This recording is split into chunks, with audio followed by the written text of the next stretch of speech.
ഞങ്ങളും ക്രൂശിക്കപ്പെട്ട ക്രിസ്തുവിനെ പ്രസംഗിക്കുന്നു. ത്രിയേക ദൈവത്തിന് സ്തുതി.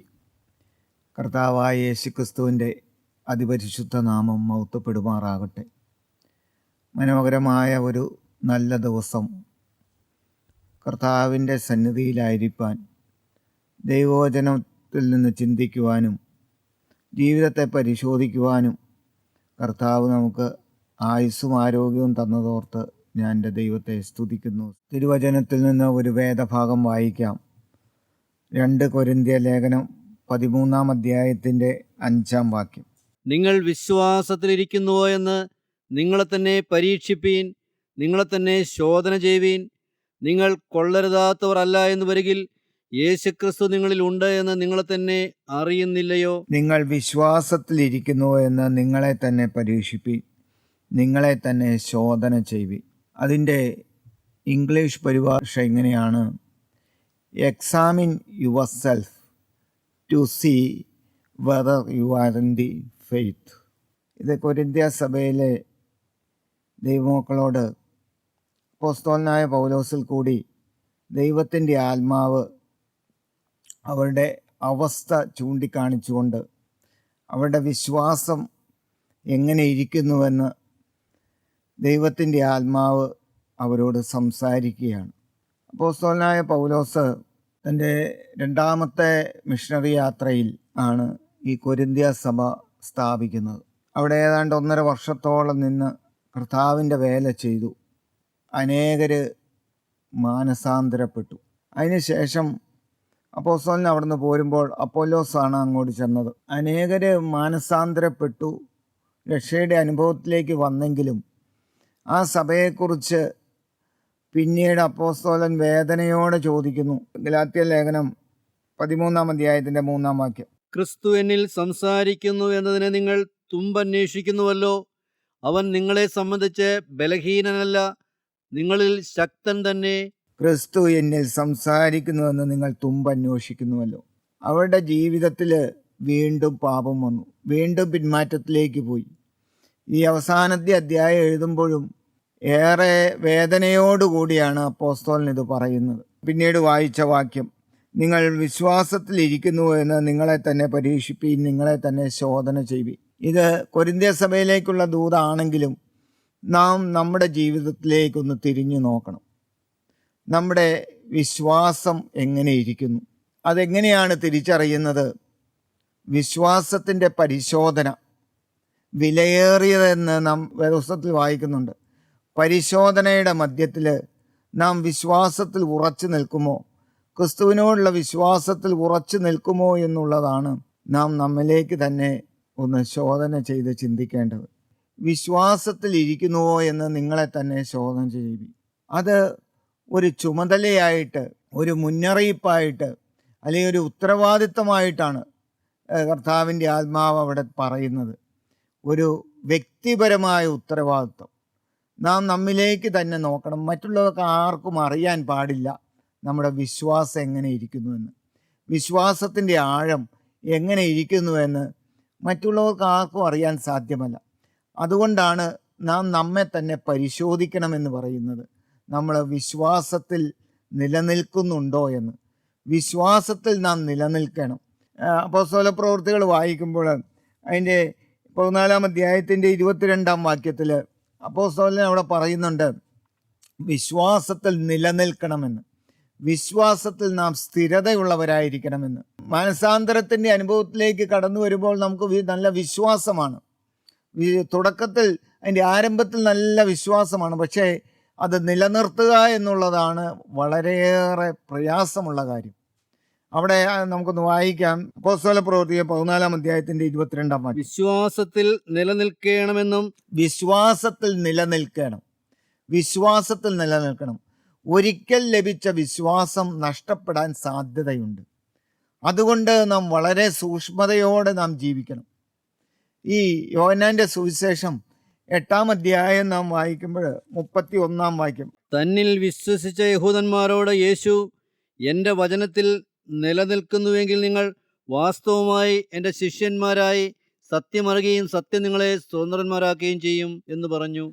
തന്നിൽ വിശ്വസിച്ച യഹൂദന്മാരോട്, അത് തുടങ്ങുന്നത് വിശ്വസിച്ച യഹൂദന്മാരോട് യേശുക്രിസ്തു സംസാരിക്കുകയാണ്. അടുത്ത ഭാഗങ്ങളെല്ലാം അതിൻ്റെ 59 വാക്യം വരെ നാം വായിക്കുമ്പോൾ, ഒരിക്കൽ വിശ്വാസം ലഭിച്ചു, യേശുക്രിസ്തുവിൽ വിശ്വസിക്കുവാൻ അവർക്ക് ഭാഗ്യം ലഭിച്ചു. എന്നാൽ അവരുടെ ജീവിതത്തിൽ വന്ന വീഴ്ചകൾ എന്തെല്ലാമെന്ന് നമുക്ക് പിന്നീട് ചിന്തിക്കുമ്പോൾ നമുക്ക് മനസ്സിലാക്കാൻ സാധിക്കും. ആ വിശ്വാസം അവർക്ക് നിലനിർത്താൻ സാധിച്ചില്ല. അവരോട് യേശു പറഞ്ഞു, അതിൻ്റെ 37 വാക്യം, നിങ്ങൾ അബ്രാഹാമിൻ്റെ സന്തതി എന്ന് ഞാൻ അറിയുന്നു, എങ്കിലും എൻ്റെ വചനത്തിന് നിങ്ങളിൽ ഇടമില്ലായതുകൊണ്ട് നിങ്ങൾ എന്നെ കൊല്ലുവാൻ നോക്കുന്നു. ഒരിക്കൽ വിശ്വസിച്ചവരായ ദൈവജനത്തോട് പറയുകയാണ്, നിങ്ങളിൽ എൻ്റെ വചനത്തിന് ഇടമില്ല, നിങ്ങളിപ്പോൾ എന്നെ കൊല്ലുവാൻ നോക്കുകയാണ്. അനേകം വാക്യങ്ങൾ പിന്നീട് നാം വായിക്കുന്നുണ്ട്. യേശുക്രിസ്തുവിനെ കൊല്ലുവാനായിട്ടാണ് ഇപ്പോൾ അവർ ചിന്തിക്കുന്നത്. മാത്രമല്ല 40 വാക്യം നമുക്കൊന്ന് വായിക്കാം. എന്നാൽ ദൈവത്തോട് കേട്ടിട്ടുള്ള സത്യം നിങ്ങളോട് സംസാരിച്ചിരിക്കുന്ന മനുഷ്യനായ എന്നെ നിങ്ങൾ കൊല്ലുവാൻ നോക്കുന്നു. പിന്നീട് നാം മുമ്പോട്ട് വായിക്കുമ്പോഴെല്ലാം കാണുന്നുണ്ട്, അവരുടെ ഉള്ള അവസ്ഥ യേശു കാണിച്ചു കൊടുക്കുകയാണ്. 44 വാക്യം, നിങ്ങൾ പിശാചെന്ന പിതാവിൻ്റെ മക്കൾ, നിങ്ങളുടെ പിതാവിൻ്റെ മോഹങ്ങളെ ചെയ്യുവാനും ഇച്ഛിക്കുന്നു. അവൻ ആദ്യം മുതൽ കൊലപാതകനായിരുന്നു, അവനിൽ സത്യമില്ലായകൊണ്ട് സത്യത്തിൽ നിലനിൽക്കുന്നതുമില്ല. അവൻ ഭോഷ്ക് പറയുമ്പോൾ സ്വന്തത്തിൽ നിന്ന് എടുത്തു പറയുന്നു, അവൻ ഭോഷ്ക് പറയുന്നവനും അതിൻ്റെ അപ്പനുമാകുന്നു. ഈ വചനം എല്ലാം വായിക്കുമ്പോൾ ഒരിക്കൽ വിശ്വാസം ലഭിച്ചു എന്ന് പറഞ്ഞതുകൊണ്ടും അത് നിലനിൽക്കണമെന്നില്ല. ഇപ്പോൾ അവരുടെ ഉള്ള അവസ്ഥ കാണിച്ചു കൊടുത്തപ്പോൾ അവർക്കത് അംഗീകരിക്കാൻ സാധിച്ചില്ല. ആ അധ്യായം അവസാനിക്കുമ്പോൾ അവനെ കല്ലെറിയുന്നതിന് വേണ്ടി, യേശുവിനെ കല്ലെറിയുന്നതിന് വേണ്ടി കല്ലെടുക്കുന്ന ഒരു സമൂഹത്തെയാണ്, ഒരു കൂട്ടം ആൾക്കാരെയാണ് നാം കാണുന്നത്. ഒരിക്കൽ വിശ്വാസം ലഭിച്ചെങ്കിലും ആ വിശ്വാസത്തിൽ നിലനിൽക്കാൻ കഴിഞ്ഞില്ല. ആ വചനത്തിൽ, യേശു പറഞ്ഞ വചനത്തിന് അവരുടെ ഉള്ളിൽ ഇടം കിട്ടിയില്ല. അവർ ആ വചനത്തെ അവിശ്വസിച്ചു. ആ വചനത്തെ അവർക്ക് വിശ്വസിക്കാൻ സാധിച്ചില്ല. അവർ യേശുവിനെ കൊല്ലുവാനായിട്ട് കല്ലെടുക്കുന്നതായിട്ട് നാം കാണുന്നു. ദൈവമക്കളെ, ഈ വിശ്വാസത്തിൽ നിലനിൽക്കുക അത് വളരെയേറെ പ്രാധാന്യമുള്ള കാര്യമാണ്. അത് ക്രിസ്തീയ ജീവിതത്തിൽ ഒരു അവിഭാജ്യ ഘടകമാണ്. വളരെ അടിസ്ഥാനപരമായ കാര്യമാണ്.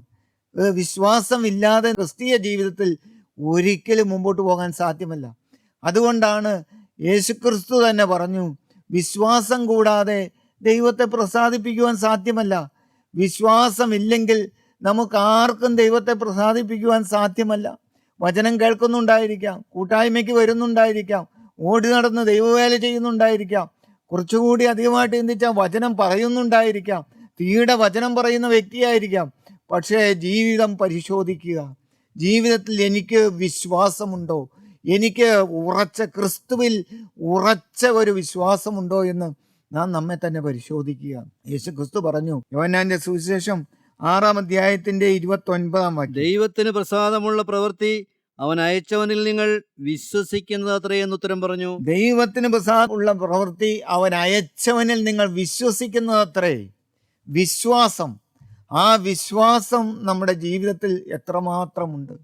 എല്ലാവരോടും ചോദിക്കുമ്പോൾ പറയും, ഞാൻ വിശ്വാസിയാണ്, ഞാൻ വിശ്വസിക്കുന്ന ആളാണ്, അതുകൊണ്ടാണ് ഞാൻ കൂട്ടായ്മയ്ക്ക് വരുന്നത്, അതുകൊണ്ടാണ് ഞാൻ ദൈവവേല ചെയ്യുന്നത്, എല്ലാം നമ്മൾ പറയും. നമുക്ക് ഉത്സാഹമുണ്ടെന്നെല്ലാം പറയും. പക്ഷേ നാം നമ്മുടെ ഹൃദയത്തെ പരിശോധിക്കണം. എനിക്ക് ഒരിക്കൽ ലഭിച്ച വിശ്വാസം അത് വർദ്ധിച്ചു വരുന്നുണ്ടോ? ആ വിശ്വാസത്തിൽ ഞാൻ വർദ്ധിച്ചു വരുന്നു? വിശ്വാസം കുറഞ്ഞു കുറഞ്ഞ് ഞാൻ പിന്മാറ്റത്തിലേക്ക് മാറുന്ന വ്യക്തിയാണോ എന്ന് നാം ഒന്ന് ചിന്തിക്കണം. വേദപുസ്തകത്തിൽ ഒരു വാക്യമുണ്ട്, നാമോ നാശത്തിലേക്ക് പിന്മാറുന്നവരുടെ കൂട്ടത്തിലല്ല, വിശ്വസിച്ച് ജീവരക്ഷ പ്രാപിക്കുന്നവരുടെ കൂട്ടത്തിലാകുന്നു. ദൈവമക്കളെ, ഇന്ന് ഈ വചനം കേൾക്കുമ്പോൾ നമ്മൾ ഓരോരുത്തരും ചിന്തിക്കണം, ഞാനൊരു വിശ്വാസിയാണോ, ഞാനൊരു അവിശ്വാസിയാണോ എന്ന്. വീണ്ടും വായിക്കാം. എബ്രായ ലേഖനം 11-ാം അധ്യായത്തിന്റെ 6-ാം വാക്യം നമുക്ക് വായിക്കാം. എന്നാൽ വിശ്വാസം കൂടാതെ ദൈവത്തെ പ്രസാദിപ്പിക്കാൻ കഴിയുന്നതല്ല. വിശ്വാസം കൂടാതെ ദൈവത്തെ പ്രസാദിപ്പിക്കുവാൻ സാധ്യമല്ല എന്ന് വളരെ വ്യക്തമായിട്ടും ദൈവത്തിൻ്റെ ആത്മാവോടെ രേഖപ്പെടുത്തിയിരിക്കുന്നു. നമുക്കറിയാം, എബ്രായ ലേഖനം 11-ാം അധ്യായം വിശ്വാസികളുടെ പേരുകൾ ഓരോന്നായിട്ട് നമുക്ക് അവിടെ വായിക്കാം. അവരുടെ ജീവിതത്തിനെ കുറിച്ച് അവിടെ രേഖപ്പെടുത്തിയിട്ടുണ്ട്. വിശ്വാസികളുടെ നീണ്ട നിര, ആ 11-ാം അധ്യായം. ദൈവമക്കളെ, ആ വിശ്വാസികൾ അവരെല്ലാവരും വിശ്വാസികളായി ജീവിച്ചു, ക്രിസ്തുവിൽ വിശ്വസിച്ചു. ക്രിസ്തുവിൽ വിശ്വസിച്ചുകൊണ്ട് അനേകം പരീക്ഷകൾ അവരുടെ ജീവിതത്തിൽ വന്നു, അനേകം പ്രതിസന്ധികൾ അവരുടെ ജീവിതത്തിൽ വന്നു. എന്നാൽ ക്രിസ്തുവിൽ അടിയുറച്ച് വിശ്വസിച്ചതുകൊണ്ട് അവർ പിന്മാറ്റത്തിലേക്ക് പോയില്ല, അവർ നഷ്ടപ്പെട്ടു പോയില്ല, അവർ അവിശ്വാസികളായി മാറിയില്ല. അതുകൊണ്ട് അവർ നിത്യരാജ്യത്തിലേക്ക്, ദൈവസന്നിധിയിലേക്ക് അവർ കടന്നു ചെന്നു. ദൈവമക്കളെ, ഇതെല്ലാം നാം വേദപുസ്തകത്തിൽ വായിക്കുന്ന വാക്യങ്ങളാണ്. ഈ ദൈവം നമ്മിൽ നിന്ന് ആഗ്രഹിക്കുന്നത് എന്താണെന്ന് വെച്ചാൽ നാം വിശ്വാസികളായിരിക്കണമെന്നാണ്. നമ്മിൽ നിന്ന് വേറെ ഒന്നും യേശു ആഗ്രഹിക്കുന്നില്ല. യേശു നമ്മിൽ നിന്ന് ആഗ്രഹിക്കുന്നത് നമ്മുടെ വിശ്വാസമാണ്, ക്രിസ്തുവിലുള്ള അടിയുറച്ച വിശ്വാസം. മത്തായിയുടെ സുവിശേഷം നാം വായിക്കുമ്പോൾ 2 കുരുടന്മാർ യേശുവിൻ്റെ അടുക്കൽ വന്നു, യേശുവിനോട് അപേക്ഷിക്കുകയാണ് ഞങ്ങൾക്ക് കാഴ്ച പ്രാപിക്കണമെന്ന്. അത് വായിക്കുന്നത് മത്തായിയുടെ സുവിശേഷം 9-ാം അധ്യായത്തിൻ്റെ 28-ാം വാക്യം. മത്തായിയുടെ സുവിശേഷം 9-ാം അധ്യായം 28-ാം വാക്യം. അവൻ വീട്ടിലെത്തിയപ്പോൾ കുരുടന്മാർ അവൻ്റെ അടുക്കൽ വന്നു. ഇത് ചെയ്യുവാൻ എനിക്ക് കഴിയുമെന്ന് വിശ്വസിക്കുന്നുവോ എന്ന് യേശു ചോദിച്ചതിന്, ഉവ്വ് കർത്താവേ എന്നവർ പറഞ്ഞു. അവൻ അവരുടെ കണ്ണു തൊട്ടു. നിങ്ങളുടെ വിശ്വാസം പോലെ നിങ്ങൾക്ക് ഭവിക്കട്ടെ എന്ന് പറഞ്ഞു. ഉടനെ അവരുടെ കണ്ണു തുറന്നു. ഇത് ചെയ്യുവാൻ എനിക്ക് കഴിയുമോ എന്ന് നീ വിശ്വസിക്കുന്നുവോ? യേശു ചോദിക്കുന്നത് വേറെ ഒന്നുമല്ല, നീ വിശ്വസിക്കുന്നുണ്ടോ? നിങ്ങൾ എന്നിൽ വിശ്വസിക്കുന്നുണ്ടോ? ആ 2 കുരുടന്മാരോട് യേശു ചോദിക്കുകയാണ്, നിങ്ങൾ വിശ്വസിക്കുന്നുവോ? ഇത് ചെയ്തു തരുവാൻ നിങ്ങൾ വന്നത് ആവശ്യക്കാരായിട്ടാണ് വന്നത്, നിങ്ങൾക്ക് കാഴ്ച പ്രാപിക്കണമെന്നുള്ള ആഗ്രഹത്തോടെയാണ് വന്നത്. ആഗ്രഹം നല്ലതാണ്, പക്ഷേ നിങ്ങൾ എന്നിൽ വിശ്വസിക്കുന്നുവോ? ആ വിശ്വാസം ഏറ്റുപറയുന്നത് വരെയും യേശു ഒന്നും പ്രവർത്തിച്ചില്ല. വിശ്വാസം ഏറ്റുപറഞ്ഞതോടുകൂടി യേശു അവിടെ പ്രവർത്തിച്ചു, യേശു അവിടെ അത്ഭുതം പ്രവർത്തിക്കുകയാണ്. രണ്ടാമത് മർക്കോസിന്റെ സുവിശേഷം 9-ാം അധ്യായത്തിന്റെ 24-ാം വാക്യം. ബാലന്റെ അപ്പൻ ഉടനെ നിലവിളിച്ചു, കർത്താവേ ഞാൻ വിശ്വസിക്കുന്നു, എൻ്റെ അവിശ്വാസത്തിന് സഹായിക്കണമേ എന്ന് പറഞ്ഞു. എൻ്റെ അവിശ്വാസത്തിന് എന്നെ സഹായിക്കണമേ, ഞാൻ വിശ്വസിക്കുന്നു. ആ പിതാവിൻ്റെ വായിൽ നിന്ന് ആ സമർപ്പണം വന്നപ്പോൾ, ആ തീരുമാനം വന്നപ്പോൾ യേശുവിന് മനസ്സിലായി അവൻ്റെ ഹൃദയത്തിൽ നിന്ന് വന്നതാണ്, പുറമേയുള്ള വാക്കുകളല്ല. ഞാൻ വിശ്വസിക്കുന്നു എന്നുള്ള ഒരു ചെറിയ വാക്കുകളല്ല, ഹൃദയത്തിൻ്റെ ഉള്ളിൽ നിന്ന് ആ സമർപ്പണം വന്നപ്പോൾ സ്വർഗത്തിലെ ദൈവം അവിടെ പ്രവർത്തിക്കുകയാണ്, അത്ഭുതം പ്രവർത്തിക്കുകയാണ്. യേശു അവിടെ അത്ഭുതം പ്രവർത്തിക്കുകയാണ്, സൗഖ്യം ലഭിക്കുകയാണ്. കർത്താവ് അനേകം സന്ദർഭങ്ങളിൽ യേശു തന്നെ അനേകരുടെ വിശ്വാസത്തെ പ്രകീർത്തിച്ചിട്ടുണ്ട്. കനാന്യ സ്ത്രീയെക്കുറിച്ച് നാം വായിക്കുന്നത് മത്തായിയുടെ സുവിശേഷം 15-ാം അധ്യായത്തിൻ്റെ 28-ാം വാക്യം വായിക്കുമ്പോൾ, സ്ത്രീയെ നിന്റെ വിശ്വാസം വലിയത്, നമുക്ക് വായിക്കാം. യേശു അവളോട്, സ്ത്രീയെ നിന്റെ വിശ്വാസം വലിയത്, നിന്റെ ഇഷ്ടം പോലെ നിനക്ക് ഭവിക്കട്ടെ എന്ന് ഉത്തരം പറഞ്ഞു. ആ നാഴിക മുതൽ അവളുടെ മകൾക്ക് സൗഖ്യം വന്നു. ഇതാ അത്ഭുതം പ്രവർത്തിക്കുകയാണ്. ആ വിശ്വാസം കണ്ടിട്ട് കനാന്യ സ്ത്രീ ഒരു അന്യജാതിക്കാരിയായ സ്ത്രീയാണ്, അവളുടെ വിശ്വാസം വലിയതാണ്, വലിയ വിശ്വാസം എന്നാണ് യേശു പറയുന്നത്. മത്തായിയുടെ സുവിശേഷം 8-ാം അധ്യായത്തിന്റെ 10-ാം വാക്യം നമുക്ക് വായിക്കാം. അത് കേട്ടിട്ട് യേശു അതിശയിച്ചു. പിൻ ചെല്ലുന്നവരോട് പറഞ്ഞത്, ഇസ്രായേലിൽ കൂടെ ഇത്ര വലിയ വിശ്വാസം കണ്ടിട്ടില്ല എന്ന് ഞാൻ സത്യമായിട്ട് നിങ്ങളോട് പറയുന്നു. ഇസ്രായേലിൽ കൂടി ഇത്ര വലിയ വിശ്വാസം ഞാൻ കണ്ടിട്ടില്ല, ഇത്ര വലിയ വിശ്വാസം എന്നാണ്. ആ ശതാധിപൻ തൻ്റെ ബാല്യക്കാരന് വേണ്ടി യേശുവിൻ്റെ അടുക്കൽ അപേക്ഷിക്കുകയാണ്. യേശു അവൻ്റെ വിശ്വാസത്തെ പ്രകീർത്തിക്കുകയാണ്. ഇത്ര വലിയ വിശ്വാസം എന്നാണ് പറയുന്നത്. അനേകം സന്ദർഭങ്ങളിലെല്ലാം നമുക്ക് കാണാൻ സാധിക്കും. അതുപോലെ കർത്താവ് അവരുടെ അല്പവിശ്വാസത്തെ ശാസിക്കുന്നുണ്ട്. മത്തായിയുടെ സുവിശേഷം തന്നെ നമുക്ക് വായിക്കാം. മത്തായിയുടെ സുവിശേഷം 14-ാം അധ്യായത്തിന്റെ 31-ാം വാക്യം. യേശു ഉടനെ കൈ നീട്ടി അവനെ പിടിച്ചു. അല്പവിശ്വാസിയെ, നീ എന്തിന് സംശയിച്ചു എന്ന് പറഞ്ഞു. അല്പവിശ്വാസി എന്ന് വിളിക്കുകയാണ് പത്രോസിനെ. പശ്ചാത്തലം നിങ്ങൾക്ക് അറിയാമല്ലോ. അല്പവിശ്വാസം എന്നാണ് അവിടെ നാം വായിക്കുന്നത്, ദൈവമക്കളെ.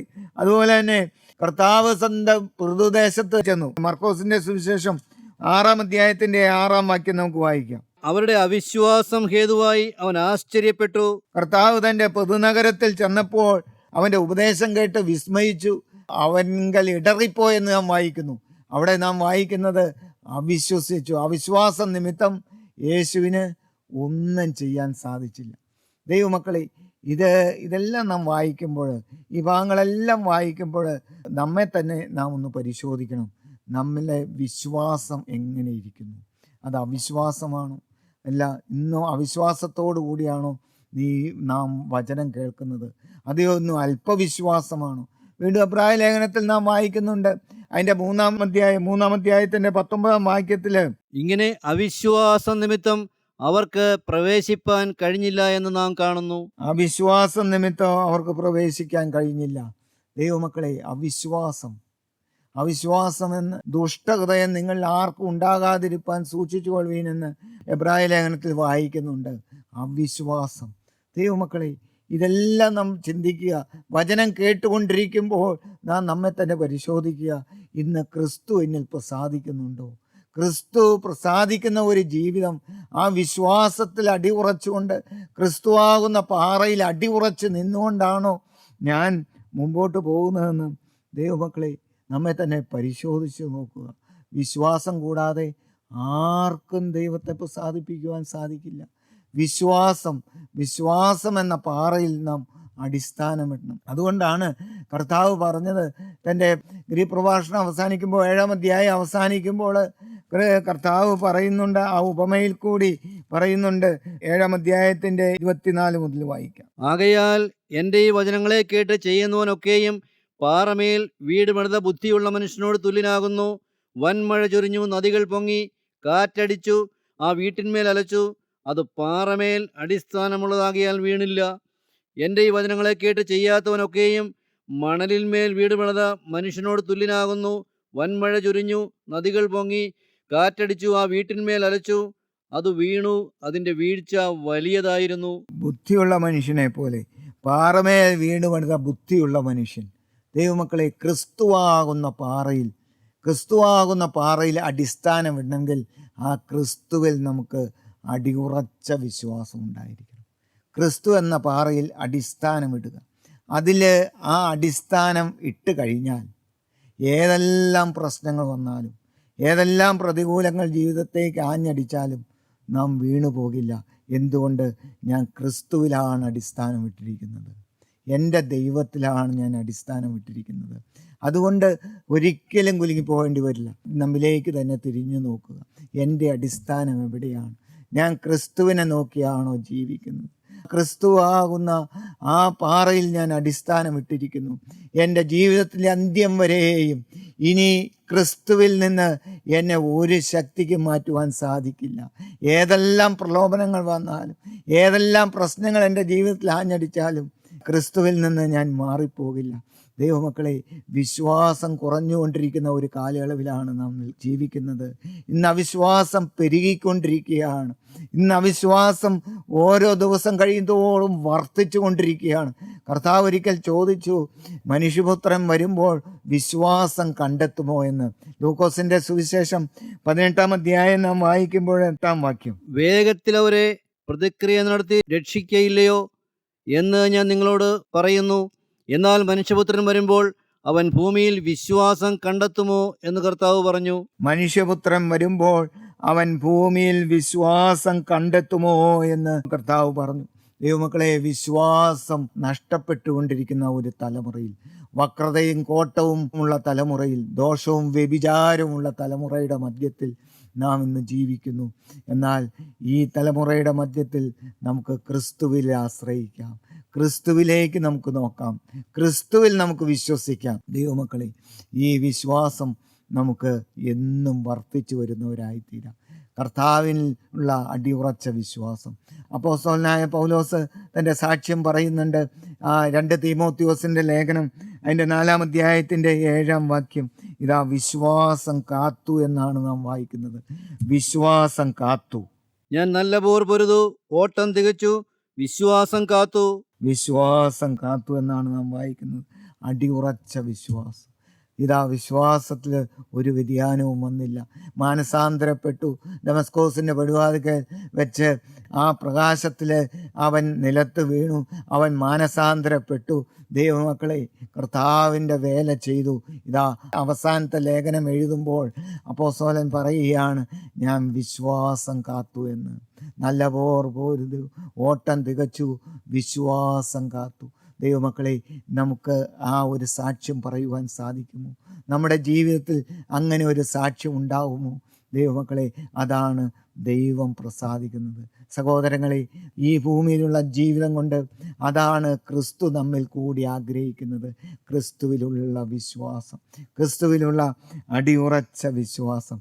ക്രിസ്തുവിലുള്ള വിശ്വാസം കൊണ്ട് നമുക്ക് ഏതെല്ലാം കാര്യങ്ങളാണ് നേടിയെടുക്കേണ്ടത്? ദൈവമക്കളെ, ക്രിസ്തുവിലുള്ള വിശ്വാസം നമ്മുടെ ജീവിതത്തിൽ വന്നു കഴിഞ്ഞാൽ നമുക്ക് ലഭിക്കേണ്ട ഒരു സ്വത്തുണ്ട്. ഹല്ലേലൂയ. അതിനെക്കുറിച്ച് നമുക്ക് വായിക്കാം. റോമാലേഖനം 5-ാം അധ്യായത്തിൻ്റെ 1-ാം വാക്യം. വിശ്വാസത്താൽ നീതീകരിക്കപ്പെട്ടിട്ട് നമ്മുടെ കർത്താവായ യേശു ക്രിസ്തു മൂലം നമുക്ക് ദൈവത്തോട് സമാധാനമുണ്ട്. വിശ്വാസം മൂലം നമുക്ക് ലഭിക്കുന്നത് നീതീകരണമാണ്. നീതീകരണമാണ് വിശ്വാസം. നമ്മുടെ ജീവിതത്തിൽ വിശ്വാസം കടന്നു വരുമ്പോൾ നമുക്ക് നീതീകരണം ലഭിക്കുന്നു. ആ വിശ്വാസത്തിൽ നിന്നുകൊണ്ടാണ് നമ്മെ സ്വർഗത്തിലെ ദൈവം നീതീകരിക്കുന്നത്. എന്തുകൊണ്ട്?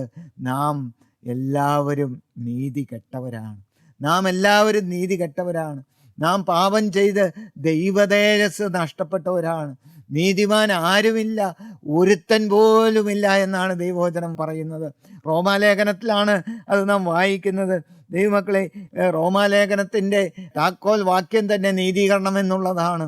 ക്രിസ്തു നീതീകരിക്കുന്നവൻ. റോമാലേഖനം നാം വായിക്കുമ്പോൾ നീതിമാൻ, നീതി അല്ലെങ്കിൽ നീതീകരണം എന്നുള്ള ആ ആശയം ഏതാണ്ട് 60-ലധികം തവണ ആവർത്തിക്കുന്നുണ്ട്. ദൈവമക്കളെ, അവിടെ നാം വായിക്കുന്നത് റോമാലേഖനം 4-ാം അധ്യായത്തിൻ്റെ 10-ാം വാക്യം. നീതിമാൻ ആരുമില്ല, ഒരുത്തൻ പോലുമില്ല, ഗ്രഹിക്കുന്നവനില്ല, ദൈവത്തെ അന്വേഷിക്കുന്നവനില്ല. എല്ലാവരും വഴിതെറ്റി കൊള്ളരുതാത്തവരായി തീർന്നു. എല്ലാവരും കൊള്ളരുതാത്തവരായി തീർന്നു. ആദാമ്യ വർഗത്തിൽപ്പെട്ട ആ ആദിപിതാക്കന്മാരുടെ ജീവിതത്തിൽ പാപം വന്നതോടുകൂടി എല്ലാവരും പാപം ചെയ്ത് ദൈവ തേജസ് നഷ്ടപ്പെടുത്തി കളഞ്ഞു. 23-ാം വാക്യം. ഒരു വ്യത്യാസവുമില്ല, എല്ലാവരും പാപം ചെയ്ത് ദൈവ തേജസ് ഇല്ലാത്തവരായി തീർന്നു. അവന്റെ കൃപയാൽ ക്രിസ്തുയേശുവിൽ വീണ്ടെടുപ്പ് മൂലം സൗജന്യമായത്രേ നീതീകരിക്കപ്പെടുന്നത്. ഒരു വ്യത്യാസവുമില്ല, എല്ലാവരും പാപം ചെയ്ത് ദൈവ തേജസ് ഇല്ലാത്തവരായി തീർന്നു. ഇതാ ദൈവ തേജസ് നഷ്ടപ്പെടുകയാണ്. പാപം ജീവിതത്തിൽ വന്നതോടുകൂടി ആദാമിൻ്റെയും ഹവ്വായുടെയും ജീവിതത്തിൽ എന്താണ് സംഭവിച്ചത്? ഏറ്റവും പ്രധാനപ്പെട്ട കാര്യം അവരുടെ ഉള്ളിൽ സംഭവിച്ചത് എന്താണ്? ഇതാ അവിശ്വാസമാണ്. ദൈവത്തിൻ്റെ വചനം നന്മതിന്മകളുടെ ഫലം തിന്നരുത് എന്ന് പറഞ്ഞു. ആ വചനത്തെ അവിശ്വസിച്ചു. പിശാചിൻ്റെ ആലോചനയ്ക്ക് അവരെ വശംവദരായി തീർന്നു. അവിശ്വാസം അവിടെ തുടങ്ങുകയാണ്. വേദപുസ്തകം നാം പരിശോധിക്കുമ്പോൾ അതിൻ്റെ ആദ്യത്തെ അധ്യായത്തിൽ തന്നെ അവിശ്വാസം തുടങ്ങുകയാണ്. ഉള്ളിൽ അവിശ്വാസം, ഹൃദയത്തിൻ്റെ ഉള്ളിൽ അവിശ്വാസം വന്നു. അത് അനുസരണക്കേടായിട്ട് പുറമേ സംഭവിച്ചു ജീവിതത്തിൽ. വേദപുസ്തകത്തിൻ്റെ ആദ്യത്തെ അധ്യായത്തിൽ തന്നെ അവിശ്വാസം നാം കാണുന്നു. ദൈവമക്കളെ, അങ്ങനെ അവിശ്വാസം നിമിത്തം പാപം ചെയ്ത് ദൈവതേജസ് ഇല്ലാത്തവരായി തീർന്നു. ഈ പാപിയായ മനുഷ്യനെ, നീതികെട്ടവനായ മനുഷ്യനെ നീതീകരിക്കുവാനായിട്ട് എന്താണ് അതിനുള്ള വഴി? ദൈവമക്കളെ, ഈ നീതീകരണം ലഭിക്കുന്നത് എങ്ങനെയാണ്? എന്തിലാണ് നാം വിശ്വസിക്കുന്നത്? അവൻ്റെ കൃപയാൽ ക്രിസ്തുവേശുവിങ്കല വീണ്ടെടുപ്പ് മൂലം, യേശുക്രിസ്തുവിലുള്ള വീണ്ടെടുപ്പ്, യേശുക്രിസ്തു മൂലമുള്ള വീണ്ടെടുപ്പ്, അതാണ് നാം കുരിശിൽ കാണുന്നത്. ഇതാ കാൽവറി കുരിശിൽ കാണുന്നത് ആ സൗജന്യമായ വീണ്ടെടുപ്പാണ്. അതിനുവേണ്ടി നാം ഒന്നും കൊടുക്കണ്ട. അവിടെ നാം വായിക്കുന്നു സൗജന്യമായുള്ള നീതീകരണം. അതിനുവേണ്ടി നാം 10 പൈസ പോലും മുടക്കണ്ട, ഒരു പുണ്യസ്ഥലത്തും പോകണ്ട, ആരെയും കാണണ്ട, ഒരു കൗൺസിലിങ്ങിന് വേണ്ടിയും പോകണ്ട.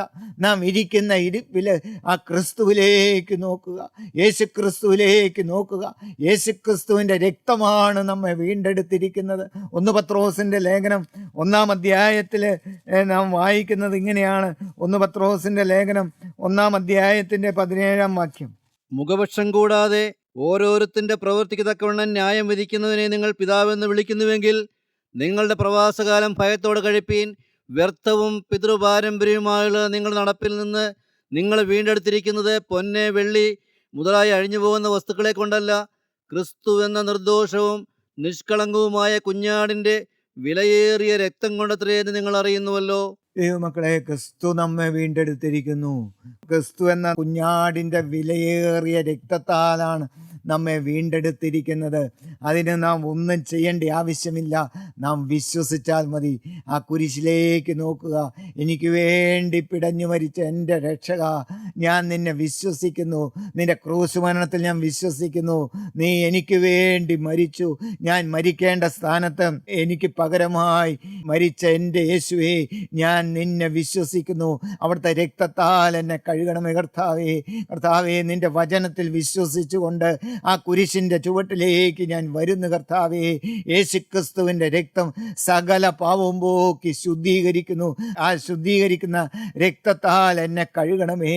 എൻ്റെ സകല മാലിന്യങ്ങളും കഴുകി എൻ്റെ കർത്താവെ, നീതികെട്ടവനായ എന്നെ നീതിമാനാക്കണമേ എന്ന് പറഞ്ഞുകൊണ്ട് ആ ദൈവസന്നിധിയിൽ നാം വീഴുമ്പോൾ നമ്മെ നീതീകരിക്കുന്നവനായ ഒരു യേശു ജീവിക്കുന്നു. ദൈവമക്കളെ, അടുത്ത വാക്യവും കൂടി നമുക്ക് വായിക്കാം. വിശ്വസിക്കുന്നവർക്ക് അവൻ തന്റെ രക്തം മൂലം പ്രായശ്ചിത്തമാകുവാൻ ദൈവം അവനെ പരസ്യമായി നിർത്തിയിരിക്കുന്നു. വിശ്വസിക്കുക, വിശ്വസിക്കുക, വിശ്വസിക്കുക. ഒരേ ഒരു മാർഗം രക്ഷപ്പെടാൻ, ഒരേ ഒരു വഴി യേശുക്രിസ്തുവിൻ്റെ രക്തത്തിൽ വിശ്വസിക്കുക. ആ യേശുക്രിസ്തുവിൻ്റെ രക്തം എൻ്റെ പാപത്തിന് പരിഹാരമാണ്. ഞാൻ ഇതുവരെയും ചെയ്തു പോയ എല്ലാ പാപത്തിനും പരിഹാരമായിട്ട് ഇനിയും എൻ്റെ ഹൃദയത്തിൽ കൂടി ഒരു പാപം വന്നാൽ ആ പാപത്തിനും കൂടി പരിഹാരമായിട്ടാണ് എൻ്റെ യേശു കുരിശിൽ മരിച്ചത്. എന്നെ വീണ്ടെടുക്കുവാൻ, ശത്രുവിൻ്റെ കയ്യിൽ നിന്ന് എന്നെ വീണ്ടെടുക്കുവാൻ, ഹല്ലേലൂയ, നിത്യമരണത്തിൽ നിന്ന് നിത്യരക്ഷയിലേക്ക് എന്നെ നടത്തിയത് ഈ ക്രിസ്തുവിൻ്റെ വീണ്ടെടുപ്പാണ്.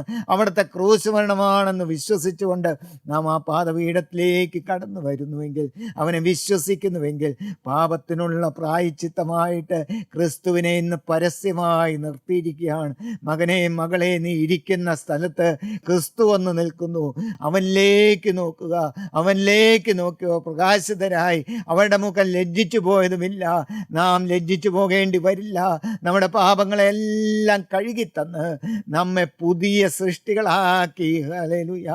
ആ വിശ്വാസത്തിൽ വളർന്ന് അന്ത്യശ്വാസം വരെയും ആ വിശ്വാസം കാത്ത്, ആ വിശ്വാസം നഷ്ടപ്പെടാതെ, വിശ്വാസം എന്ന ആ സ്വത്ത് നമ്മിൽ നിന്ന് നഷ്ടപ്പെടാതെ ദൈവമക്കളെ നാം സൂക്ഷിച്ചാൽ നമുക്ക് നിത്യതയിൽ കടന്നുചെല്ലാം, ദൈവസന്നിധിയിൽ കടന്നുചെല്ലാം, ക്രിസ്തുവിൻ്റെ പാദപീഠത്തിൽ നമുക്കും കടന്നുചെല്ലാം. ആ വിശുദ്ധന്മാരോടൊത്ത് നമുക്കും യേശുക്രിസ്തുവിനെ ആ ദൈവരാജ്യത്തിൽ നമുക്കും പാടി സ്തുതിക്കാം. നിത്യത കർത്താവിനോടുകൂടെ നമുക്കും വസിക്കാം. അതിന് ദൈവത്തിൻ്റെ ആത്മാവ് നമ്മെ സഹായിക്കട്ടെ.